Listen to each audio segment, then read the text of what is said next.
Then the next clause is examination by referral laboratories. First of all is selecting and evaluating the referral laboratories and consultants. So can anyone tell me the difference between referral laboratories and outsourced laboratories?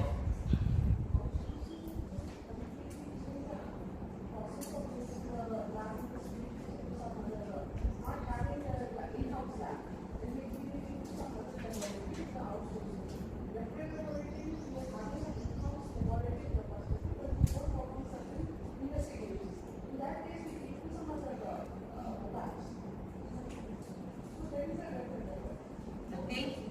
To some extent it's correct. Anyone else? That is done with referral laboratory, okay. And what is the outsource?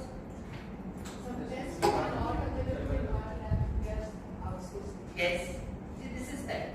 You are also correct. If something we are not doing at all, we are giving to someone else to come and do it. That is the outsource. But when we talk about the lab, some tests, then the test which you are not doing in your lab, you do not have the capability to do in your lab, and you are sending the sample out. That becomes your outsource lab. But the test you are doing in your lab, you have the capability to do in your lab, but you are sending to some other lab. As you say, maybe for rechecking, maybe for some special staining, some special testing, for some confirmation, for difficult cases, in case of equipment breakdown, okay, in case of inter-lab comparisons, that becomes a referral lab. Okay, the standard here is concerned about the referral lab, because what you are outsourcing, whatever samples or tests you are outsourcing, that will not be put in your scope. So the standard is not asking you about. But the tests which are put in your scope, and as I said, in certain conditions, the one who is sending, okay, that's why they are putting so much of emphasis on selecting and evaluating the referral labs. Means whatever the referral lab you choose, be very careful of what referral lab you choose. So first they are asking you to make a criteria on basis of which you will be choosing a referral lab. Okay, so what all you want to include in the criteria? See, that will be your documented procedure. The main they are having a documented procedure for selecting and evaluating the referral lab and consultant. See, even the consultant, especially for sending your histopathological slides for second opinions, even those are considered as referral labs. Okay, so saying have a documented procedure for selecting and evaluating referral lab and consultant to provide opinion as well as interpretation for complex testing in any discipline. So what criteria you want to include for selection of a referral lab? Okay, one is say accreditation. By making sure that the lab is accredited, you are making sure they are following this international standard. Okay? But please make sure that the test you are sending is there in the scope of their accreditation list. Suppose you are sending one test and that is not in their scope. So having accreditation is of no use then. Okay, so one criteria I want to put is the accreditation. What else? Competence. Okay, how will you go and check competence? Yes, you may want to use that they are using the same method what you are using. What else? Calculation of? Okay, how if you maybe okay you want to know how often they are doing the calculation and all. See, you can go and conduct an audit if you want. Just by selecting an accredited lab, you make sure that things have been done. But if you suppose you do not have an accredited lab in your area, then you may have to select some other lab. Then obviously you can go and do an audit and check all these things. As you were saying, competency you can check what are the qualifications, what professionals they are employing, you can check the calibration, you can check what controls they are running, what preventive maintenance of their equipment they are doing. You can go and check, depending what you want. Okay, what else you can want to keep in criteria? Transportation, how they are transporting, how quickly they respond to your call, how they are addressing your problems, how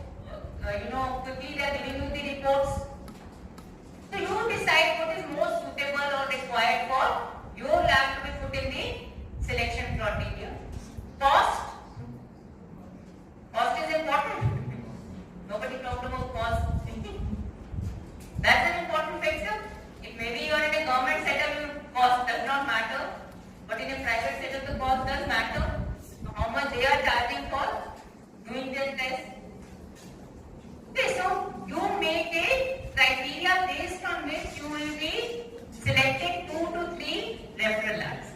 Once you have selected 2 to 3 referral labs, you enter a MOU with these labs. So keep the register or keep a document where you have this list of these referral labs. Keep a list of all the samples sent to these referral labs.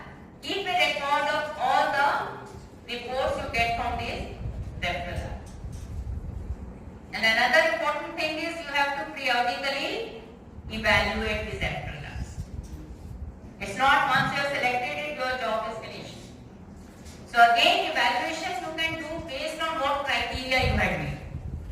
See whether they are picking up the samples on time or not, whether they are giving the reports on time or not, whether you are happy with the reporting or the accuracy of the result, whether you are happy with the way they are addressing your problems or issues, whether you are happy with the discounting or the cost. So again, based on your criteria, make a list for evaluating this labs. Once you have evaluated them, you can, if you are happy with them, you can go ahead with using the services. If you are not happy, maybe you want to issue a warning. If you want to discontinue with them, you can discontinue. But whereas I said, wherever we are evaluating, what we have to keep? Records. So wherever we are doing any activity, we have to keep a record. So you must have a record of the evaluation. Okay? So see the standard is talking about these things only. The lab would advise of users of lab services, they are appropriate responsible for selecting the referral lab and referral consultant, monitoring the quality of performance and ensuring that the referral lab or referral consultants are competent to perform the requested examinations. Arrangement with referral lab and consultants are reviewed and evaluated periodically. As I said, and wherever we are doing this review, we have to keep a record and to check whether it's meeting the international standards, guidelines or requirements or not. Records of such reviews are maintained, a register of all referral lab and consultant, and requests and results of all samples referred are kept for a predefined period.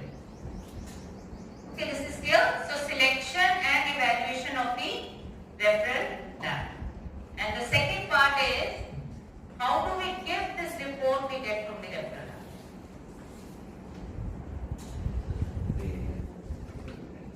How do we give this report we get from the referral lab?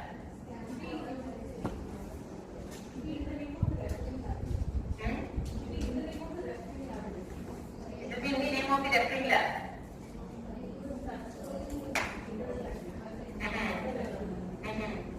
But the result is given by the referral lab.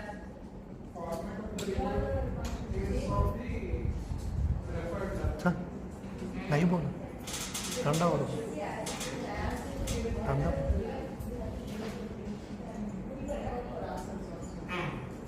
So one way as they are saying, whatever report you get, you give as such and keep a copy with you. That is one way of giving the report. Second way is, you can put it in your stationery. You can put it in your stationery, but with a comment that this test has been done by so and so lab.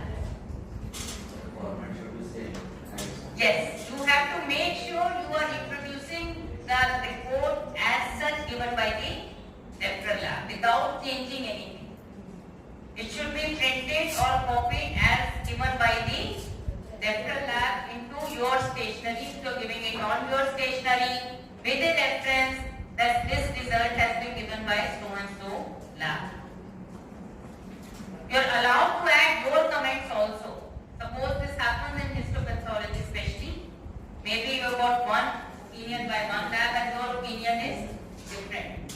Then you are allowed to add your opinion also, but again making a mention that this comment or this opinion is by so and so person. This referral lab reports will be printed as such. With that this is by so and so lab, and if you are adding your opinion or your comment, then your comment that this comment is by so and so person. Okay, so this is clear how the report can be given, and this you decide depending on what is suitable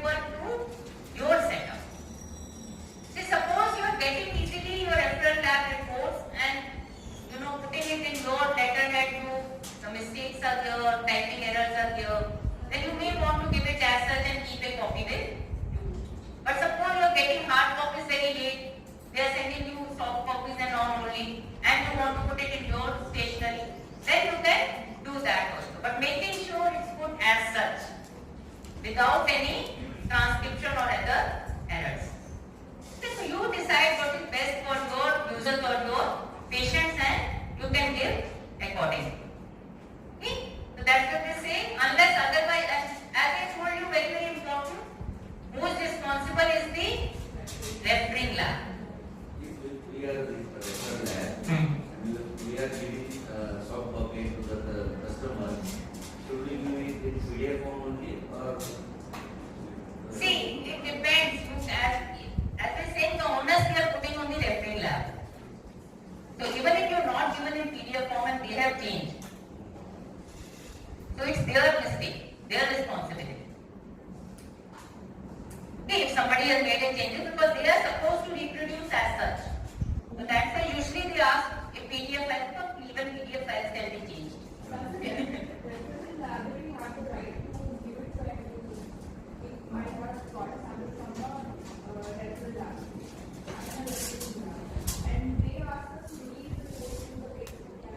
And you are the referring lab. You are the referral lab. Responsibility is still yours. Referring lab. Responsibilities of referring lab. Referring lab. The referral lab releases the report. Yes. It is the referring lab responsibility. Yes. Well accepted. It's the referring lab responsibility. But in this case, when I'm talking about the samples collected by the referral lab. Then it's different. Then they are basically entering into an agreement with the referral lab. Then how the referring lab is incoming in between? He's providing for patients. Sending the patient. It is something else. Directly sending the patient. So that is usually the agreement between them. If they have collected the sample, they should have received the agreement is between them only. Maybe you are getting some cut in between. That's a different issue. Okay? So unless otherwise specified as saying the referring lab and not the referral lab shall be responsible. Okay, if suppose by the way able to enter an MOU with the referral lab, where referral lab takes the responsibility, then it's different, but usually they don't. So whatever the errors that have been, whatever the transcription errors in it, that has to be corrected by the referral laboratory as such? Or Yes. they have Word to word. What to work. And I'm saying even if you have done it wrong, still the responsibility is yours. and still we should not change the. Still you should not change it. See, you selected the referral lab. That's why